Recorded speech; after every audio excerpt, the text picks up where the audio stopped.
Саламатсыздар ма, 4-ші сынып оқушылары? Бүгінгі біздің сабағымыз қазақ тілі. Тарау аты ғарышқа саяхат. Сабағымыздың тақырыбы орындалған арман, өткен шақ. Сабағымыздың мақсаты мәтіннің тақырыбы мен мазмұнның өзара сәйкестігін анықтау және ондағы негізгі ойды тұжырымдау.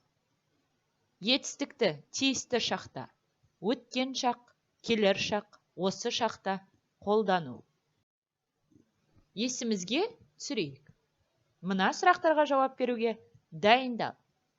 Етістіктің неше шағы бар? Олардың ата. Осы шақ дегеніміз не? Қандай сұрақтарға жауап береді? Өткен шақ дегеніміз не?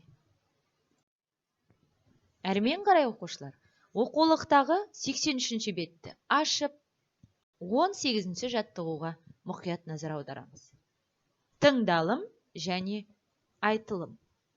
Мәтінді тыңда. 108-ші сабақ. Мәтінді тыңда.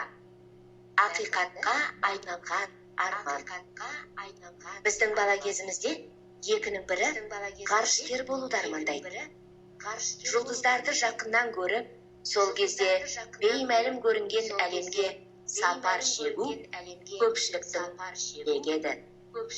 Олардың арасында мен де бармын. Бірде әкем маған аспан әлемінің құпияға толы сырлары туралы жан-жақты әңгімелеп, артынша ай, түрлі жұлдыздар, жалпы ғаламшардың суреттерін көрсетті. Сол кезде өмірімде оянған қызығушылығымды сөзбен жеткізу қиын. Сонда өзіме өскенде қалайда ғарышкер боламын деп мақсат қойған едім. Сол арманның жетегімен жоғары оқу орнында оқыдым. Жатпай тұрмай іздендім. Ғарышкер болу үшін алдымен табиғаттан берілген мықты денсаулық керек. Сонан соң оқу жаттығу жұмыстарын бір күнге де үзбеуге тырысып, таңғы сағат 9-дан кешкі сағат 6-ға дейінгі әр минут жоспарланған жаттығулар. Ол жерде сен спорт шеберіне қойылатын талаптарды орындайсың. Талап күшті. Жоғарыда аталған екі нәрседе менде болғандықтан шығады. 6 жылғы қызу дайындықтан кейін ақыры ғарышқа ұштым. Халықаралық экипаждың құрамында болдым. Менімен қосқанда 6 елдің өкілі ғарышқа ұшты. Бастан кешкен қызықтарымыз да, бір-бірімізден үйренгеніміз де көп. Бәріміз де ғарыштан түсірілген жердің суретін талай көрдік. Жер жұп-жұмыр, дөңгелек екенін білеміз. Бірақ ғарышта барлығы басқаша екен. Көктен жер алақандағыдай көрінеді. Ол сондай нәзік, кішкентай, қорғансыз. Көзімнің жеткені, біз оны, жерді аялауымыз керек. Оның қадірін әлі де сезіне бермейтініміз рас. Ғарыштан жерге түскен соң өмірге, қоршаған ортаға деген көзқарасым түбегейлі өзгерді.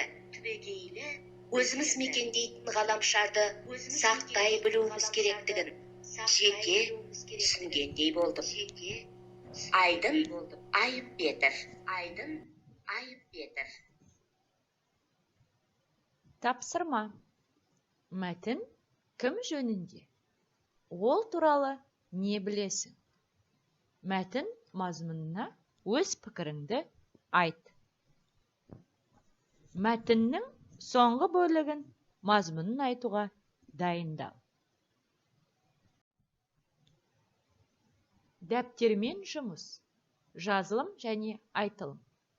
Барлығымыз арнаулы дәптерімізді ашамыз. 19-ші жаттығу. Мәтінді қатесіз көшіріп жаз. Тапсырмасы. Етістіктерді не істеді сұрағына жауап беретіндей өзгертіп жазамыз. Не істеген, не істеді сұрақтарына жауап беретін етістіктерді өзара салыстырамыз. Ең алдымен мәтінде берілген етістіктерді анықтайық. Олар, әрине оқушылар, пайда болған, атап кеткен. Бұл етістіктер қандай сұраққа жауап беріп тұр? Пайда болған. Не істеген? Пайда болған. Ал енді осы етістікті не істеді сұрағына жауап беретіндей өзгертіп айтып көрейік. Пайда болған. Не істеді? Пайда болды. Жарайсыңдар. Әрмен қарай етістіктерді өзіміз жасап көреміз. Шығармашылық үзіліс. Ауызша. 21-ші жаттығу. Үлкен картадан төмендегі 10 жұлдызды тап картадан. Мысалға, 1-ші нөмірлі жұлдыз Ғ әрпі.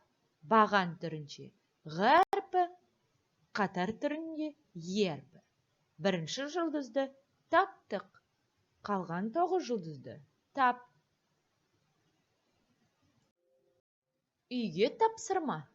21-ші жаттығу. Арнаулы дәптерімізге сөйлемдердің қатесін түзеп жазамыз.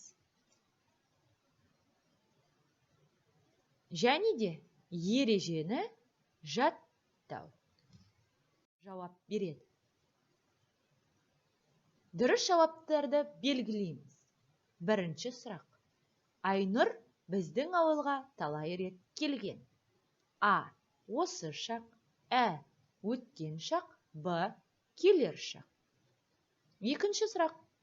Өткен шақ етістігінің сұрағын белгіле. А. Не істеп жүр? Ә. Не істеймін? Б. Не істеді? Осы сұрақтарға қатесіз дұрыстап жауап береміз. Жарайсыңдар оқушылар. Назарларыңызға рахмет. Сау болыңыздар. Қандай сұраққа